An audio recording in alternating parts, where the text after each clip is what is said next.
Muchísimas gracias a CM por darnos la oportunidad, analistas financieros internacionales, de ponerles en común algunas de las consideraciones que en nuestra área internacional manejamos en el análisis de la economía china y en particular del papel que ésta juega en el entorno internacional, el papel tanto que supone la contribución al crecimiento de la demanda mundial, como también la influencia que de forma manifiesta está teniendo esta economía en el conjunto de los flujos de financiación internacionales. También me gustaría hacer un par de consideraciones laterales sobre el papel que la economía española está teniendo en esa dinámica, hasta qué punto las empresas españolas están tomando posiciones estratégicas en ese mercado o por el contrario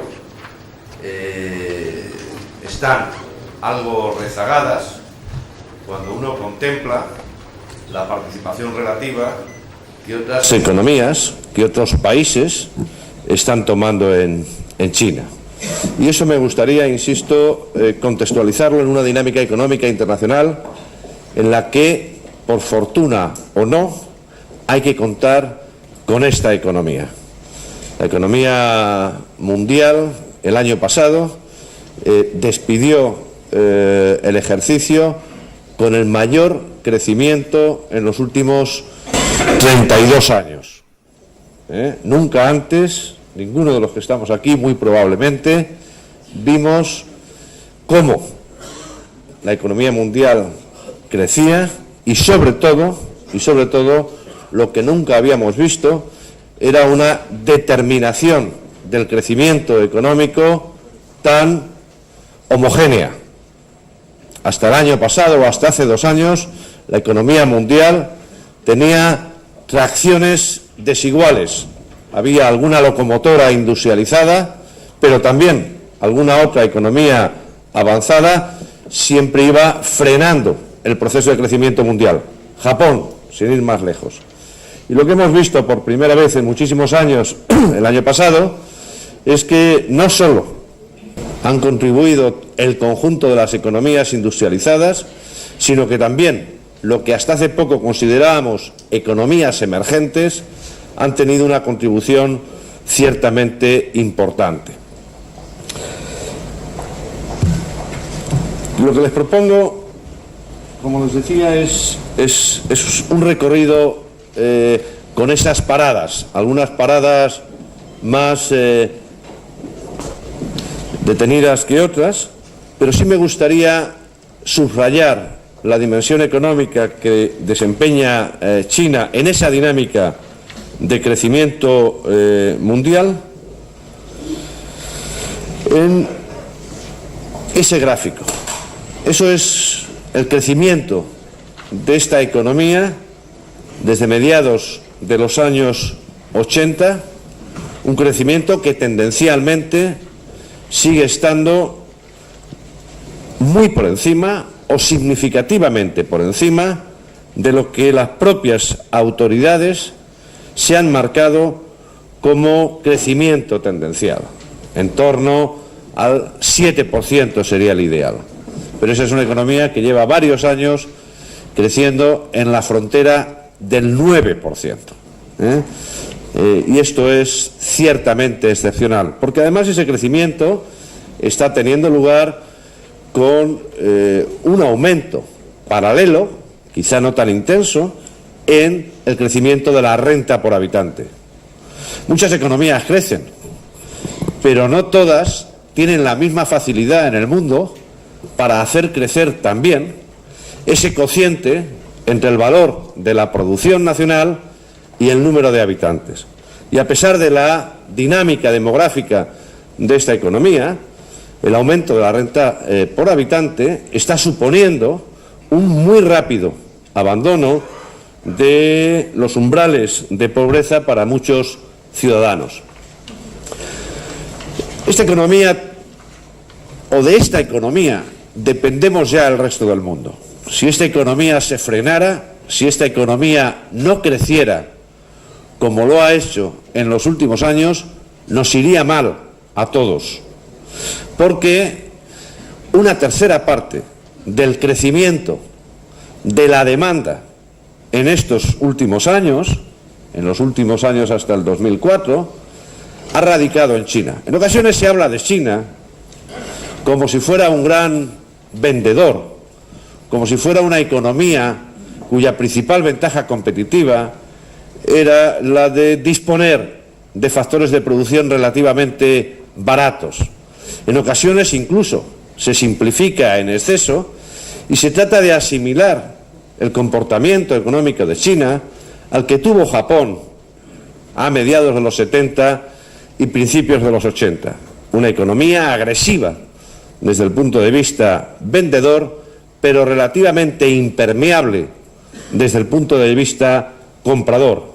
Una economía que explotaba ventajas diferenciales, pero que era reticente, por ejemplo, a la absorción de inversiones en el seno de Japón, como así ha ocurrido a lo largo de la historia, ¿no? Sin embargo, la economía china es una economía eminentemente vendedora, pero es una economía también compradora. Si dejara de comprar China, Asia no crecería. China es el principal comprador ya de Japón. Buena parte de la restauración de la salud de la economía japonesa, que como ustedes saben ha estado postrada durante 10 años en una suerte de combinación, recesión, deflación, buena parte de esa titubeante recuperación tiene que ver con la capacidad de adquisición de bienes y de servicios de China, pero el conjunto de la zona.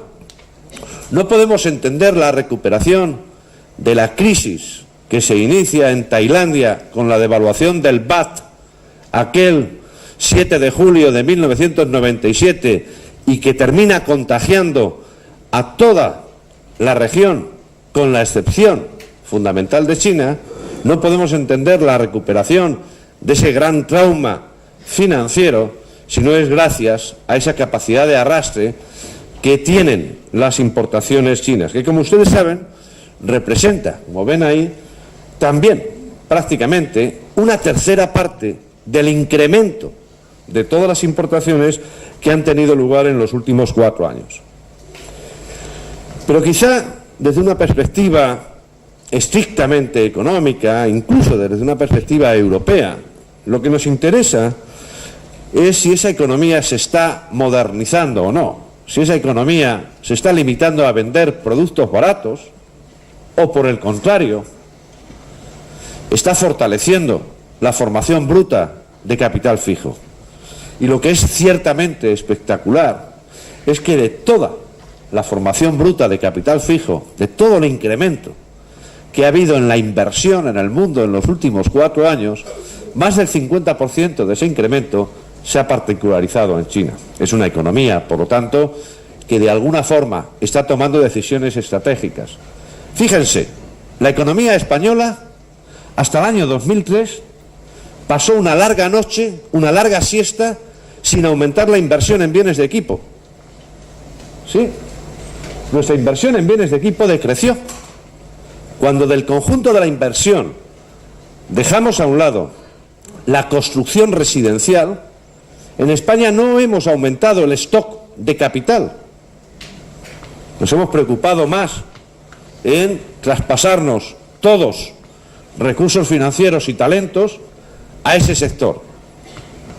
Y hemos abandonado el fortalecimiento de la inversión en capital fijo, 3 años en una zona negativa, en capital tecnológico y en capital humano. Sin embargo, en esta economía no.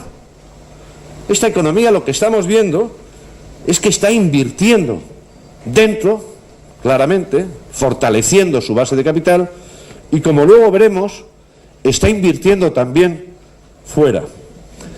Y China es importante para bien y quizá desde nuestra perspectiva ahora para mal, porque es el principal demandante de crudo del mundo. Y es uno de los factores responsables de que esta mañana estemos viendo el precio spot del barril Brent por encima de los $50 y la cotización de futuros significativamente por encima de los $55.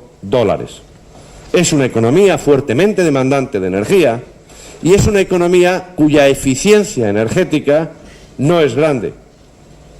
Consume mucha energía por unidad de producto, no así como el resto de las economías más avanzadas. Eso es una de las razones, junto a la dichosa geopolítica, por las que, desgraciadamente, vamos a seguir viendo un precio del barril relativamente elevado. Aquí está uno de los elementos básicos de lo que podría considerarse el milagro chino. Mientras la economía mundial ha registrado tasas de crecimiento del comercio internacional bien respetables, fíjense lo que ha hecho esa economía. Pero fíjense que hay dos líneas, no solo exportaciones, sino también importaciones. Ahí es donde radica en gran medida la singularidad del comportamiento de esta economía. Esos son sus principales socios comerciales, esos son los bloques económicos regionales que acaparan mayores cuotas de exportación, y son estos los que hacen lo mismo en términos de cuotas de importación. Estas son algunas de las economías principales clientes por el lado de las exportaciones, y esto es algo que me interesa subrayar. En ocasiones viene a decirse: China es una economía que produce barato. Es verdad. Y se dice incluso: China es una economía altamente intensiva en productos de bajo valor añadido, en manufacturas, con una intensidad tecnológica relativamente baja. Por lo tanto, no nos deberemos preocupar quienes estamos en un segmento de la producción con un grado de especialización medio o alto. Cuidado, esto no es cierto. Es cierto lo primero, pero también está siendo cierto eso que los economistas caracterizan como un desplazamiento de la frontera de producción. Esta es la economía que está transitando de forma más rápida hacia sectores de intensidad tecnológica media o incluso alta. Este ya es el principal fabricante de bienes electrónicos del mundo. Esta es la economía que se ha comprado la mitad de IBM. Esta es la economía que se ha comprado la división de ordenadores personales de IBM. Esta es la economía que fabrica mayor número de DVDs del mundo. Esta es la economía que está intensificando programas de educación, de dotación de habilidades en el sector electrónico que no están haciendo otros países. Esta es la economía que está asignando a formación en ese sector, en digitalización, muchísimo más en términos absolutos y relativos que lo que hemos hecho nosotros, que da la impresión de que en los últimos 6 o 7 años no nos hemos enterado de que existe algo que se llama la sociedad de la información, existe algo que son las tecnologías de la información y de la comunicación, y que no hay empresa que avance en términos de eficiencia, de productividad, si la dotación de ese capital no es mínimamente robusta, ¿no? Bueno, esto es. Entre los grandes gigantes empresariales chinos ya uno empieza a intuir empresas que las veíamos a finales de los 80 en Silicon Valley. Por lo tanto, no estamos hablando de una economía que fabrica calzado barato solo, juguete barato solo o mueble barato solo. Estamos hablando de una economía que acelera en la transición en su patrón de especialización productiva. Y estamos hablando de una economía en la que créanse los datos que no ven ahí, pero los tienen en la documentación. Estamos hablando de una economía en la que nuestro país ciertamente no tiene una participación importante. Lo señalaba antes el expresidente del ICES. También aquí, como ha ocurrido con las tecnologías de la información, a uno le da la impresión que nos hemos despistado, que no creímos, que estaba lejos, pero las exportaciones españolas a China son de las más bajas en términos porcentuales del conjunto de nuestro país. Y no ocurre así. Y no ocurre así con la presencia que efectivamente están teniendo las propias exportaciones chinas en nuestro país. Pero quizá, fíjense, esta es la evolución que ha experimentado el comercio exterior España-China del 99 hasta ahora. Qué desigual comportamiento entre las importaciones y las exportaciones. Prácticamente hay una constancia de nuestras ventas y, sin embargo, la agresividad de las exportaciones chinas hacia España es manifiesta. La consecuencia no es otra que ese saldo. A mí no me preocupan los saldos. No me preocupa que España tenga un déficit más o menos pronunciado con la economía china. Lo que me preocupa, en cualquier caso, es que no hay una correspondencia entre lo que es el peso específico comercial, inversor y económico en general de ese país y lo que es la presencia inversora de España en el mismo. También aquí es relevante, ¿no?, que la presencia nuestra sea poco menos que testimonial, como se daban los datos. Esas 200 empresas españolas que hay en China es, como diría el castizo, el chocolate del loro. Es que estratégicamente, tanto las autoridades como nuestros empresarios no vieron la jugada. ¿Dónde hemos estado? ¿Dónde estaba el sistema de señales que las autoridades tienen que enviar a los agentes económicos? ¿Dónde estaba la planificación estratégica, en definitiva? Teniendo en cuenta, además, es fácil decir, lo decía el consejero de Murcia, pero son ejercicios de voluntarismo. Nos ofrecemos como plataforma para comerciar con América Latina. Bueno, el presidente chino acababa de hacer una gira importante el pasado noviembre sin necesidad de guía ni de intérprete.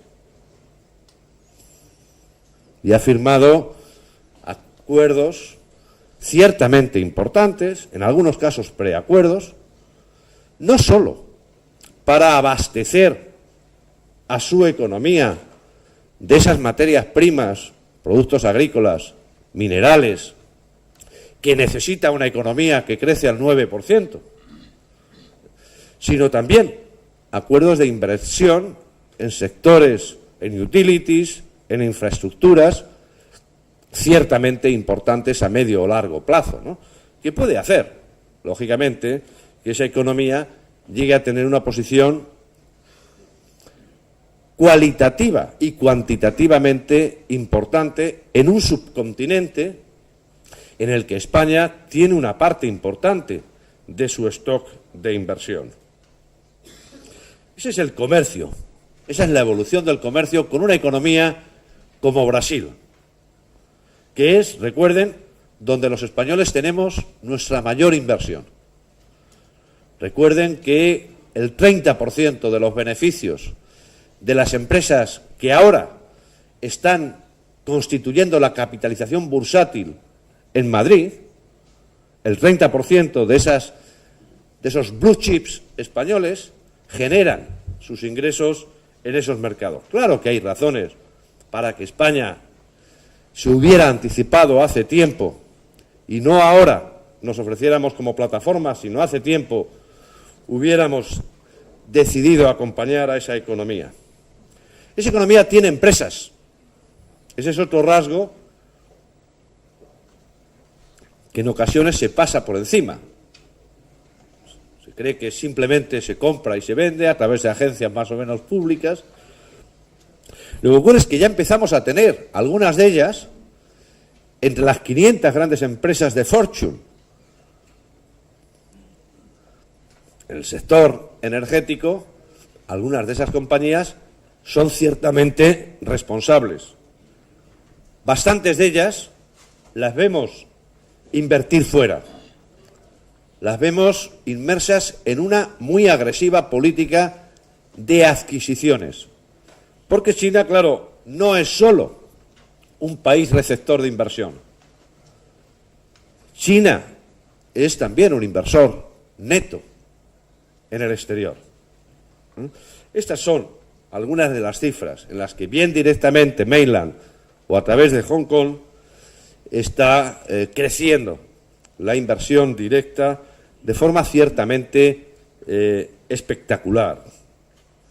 Insisto, tanto más espectacular cuanto que algunas de esas inversiones se están haciendo en sectores estratégicos.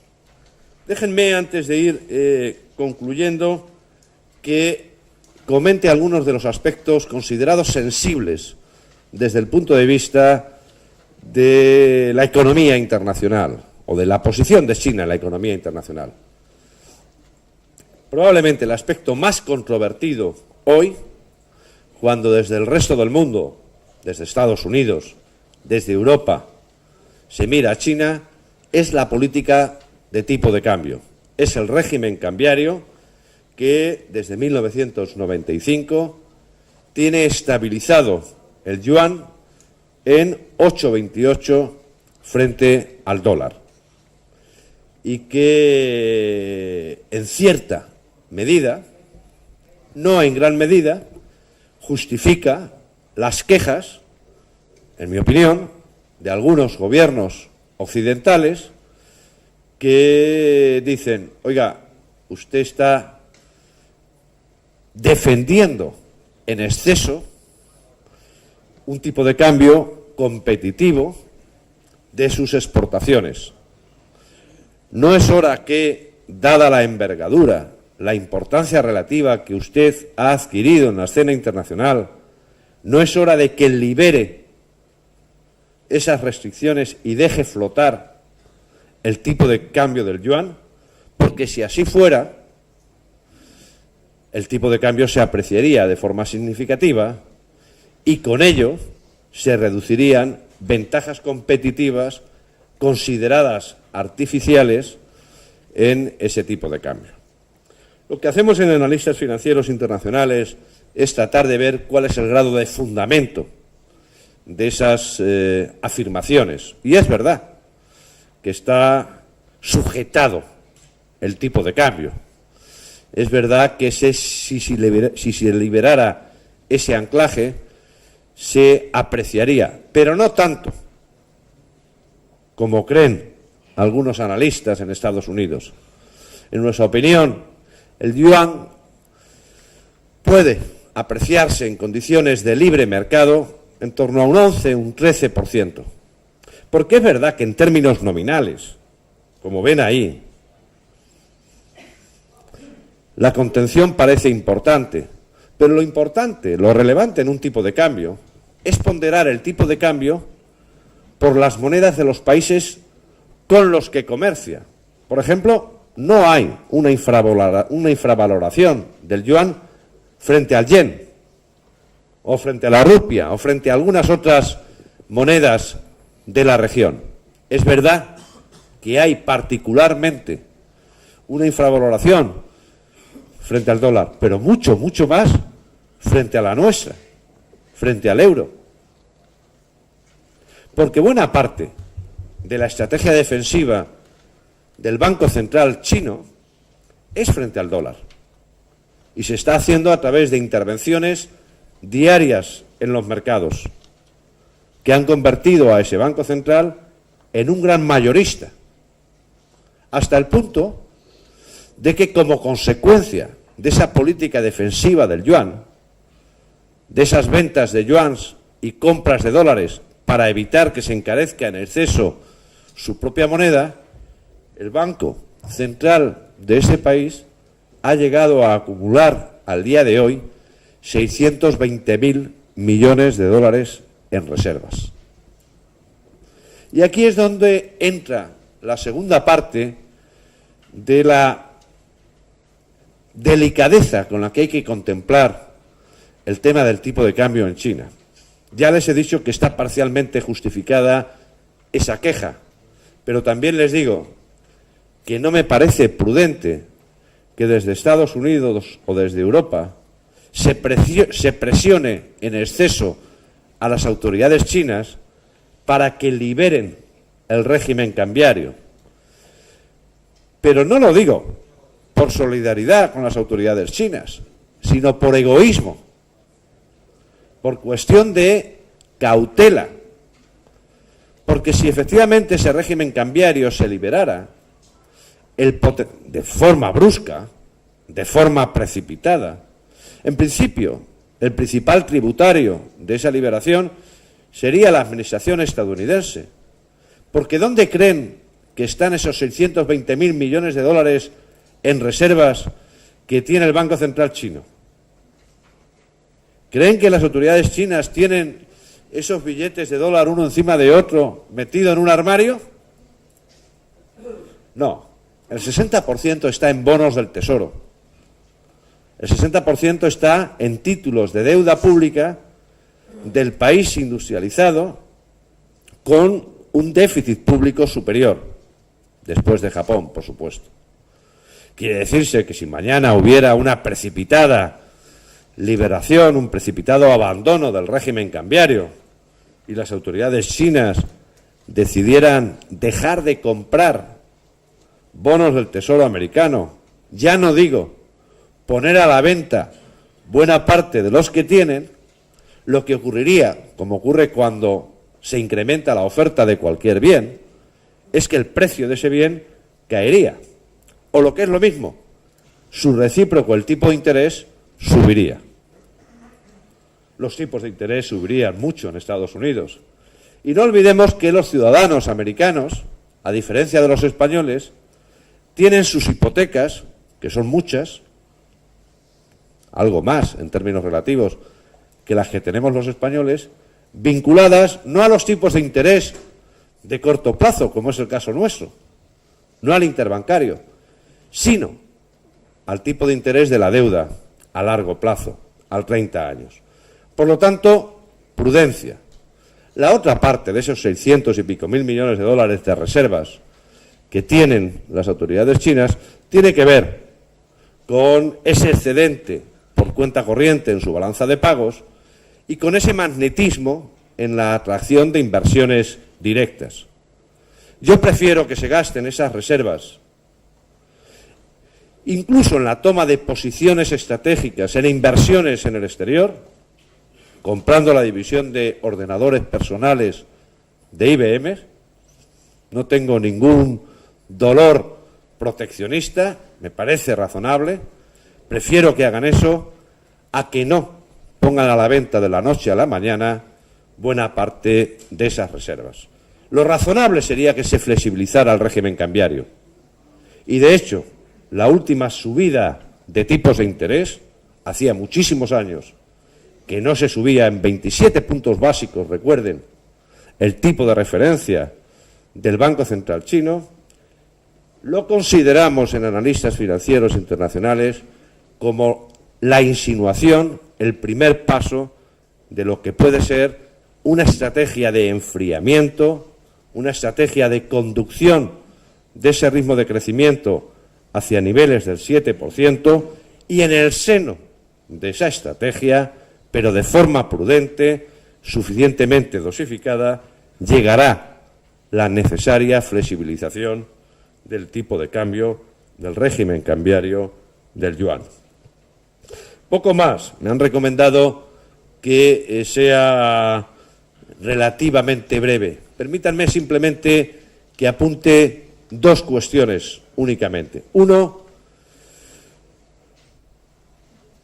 el cuidado a medio plazo. No hay razones, en nuestra opinión, ahora de inquietud.